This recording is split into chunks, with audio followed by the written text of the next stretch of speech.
JDU की संख्या इस बार बढ़ चुकी है और जो बैठकें चल रही थी उसको लेकर अब चर्चा यही थी ना देवेंद्र की कौन सा महत्वपूर्ण पोर्टफोलियो किसके खाते में जाएगा, जेडीयू कौन सा पोर्टफोलियो ले सकती है या बीजेपी को कौन कौन से पोर्टफोलियो मिल सकते हैं। तो ये सब कुछ अब समाप्त हो गया होगा, लगभग तय हो गया होगा। आज जो गृहमंत्री अमित शाह के साथ नीतीश कुमार की मुलाकात हुई है, उस मुलाकात के बाद पोर्टफोलियो वगैरह ये सारी चीजें क्लियर की जा चुकी हैं और क्योंकि मंत्रिमंडल का फॉर्मूला ऑलरेडी हम लोग बात कर ही रहे हैं कि उस फॉर्मूले को पहले क्लियर किया गया, उसके बाद पोर्टफोलियो एलोकेशन भी क्लियर किया जा चुका है। अब सब कुछ सॉर्टेड है, मतलब स्पीकर कौन होगा, डिप्टी स्पीकर कौन होगा, किसके पास कौन सा मंत्रालय रहेगा,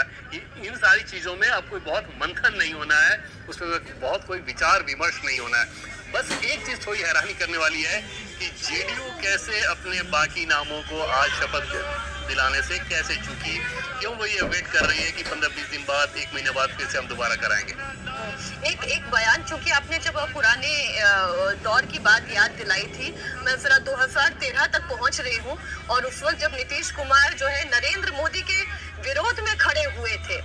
नाम उन्होंने नहीं लिया था लेकिन एक बयान में उनका पढ़ रही हूँ, हमने तो कहा कि देश का नेतृत्व ऐसे लोगों के हाथ में हो जो देश के सभी वर्गों को साथ लेकर चले। तब उनका कहने का मतलब ये था कि शायद यहाँ Narendra Modi style of politics सबको साथ लेकर चलने वाली नहीं है, लेकिन 2013 से लेकर 2025 तक की राजनीति का आकलन करते हुए नीतीश कुमार भी आए कि कैसे समावेशी विकास कर रहे हैं। नीतीश कुमार को नरेंद्र मोदी ने बहुत कुछ एक तरह से कहें कि पढ़ाया भी अनुभव के मार्फत, जैसे कुछ चीजें नतीजे जब ऐसे आए तो वो दूसरी चीज आप याद करें कि नीतीश कुमार नरेंद्र मोदी शुरू से ट्विटर वगैरह को लेकर बहुत वकालत करते थे। नीतीश कुमार जो कि टेक्नोक्रेट है, इंजीनियर है, नरेंद्र मोदी इंजीनियर नहीं है, साइंस बैकग्राउंड के व्यक्ति नहीं है, बावजूद इसके नरेंद्र मोदी ने उसकी अहमियत को समझा और नीतीश कुमार तब बकायदा मजाक उड़ाते थे सार्वजनिक तौर पे ये कह के कि ट्विटर क्या होता है, चहचहाना, चिड़िया चहचहा रही है, ऐसे करके वो मजाक उड़ाते थे, टिपिकल बिहारी लैंग्वेज जो अपना उनका लैंग्वेज है उसमें।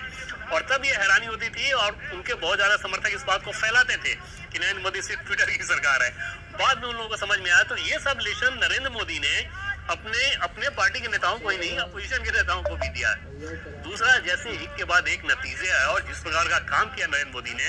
वो ट्रैक रिकॉर्ड तो नीतीश कुमार को भी समझ में आता है ना कि अगर वो महिलाओं के लिए योजनाएं लेके आते हैं तो नरेंद्र मोदी की भी योजनाएं देख लें, अगर वो गरीबों की बात करते हैं तो गरीबों का राशन की योजना देख लें। और जो लोग 2015 के जब अलग अलग चुनाव लड़े थे, बीजेपी जेडीयू आरजेडी एक साथ थी, उन नतीजों की बात करते हैं और उसके हिसाब से बीजेपी का आकलन करते हैं। आज वो स्थिति बहुत उलट है क्योंकि उसके बाद नरेंद्र मोदी की स्कीम्स ने जो अलग अलग राज्यों में कमाल दिखाया, जिसमें बिहार भी था, चाहे टॉयलेट योजना की बात करें, दोस्तों प्रणाम, नमस्कार। देखिए हमारा शपथ ग्रहण हो चुका है यहाँ पर बिहार में, हमारा नीतीश कुमार का अब नरेंद्र मोदी और बीजेपी का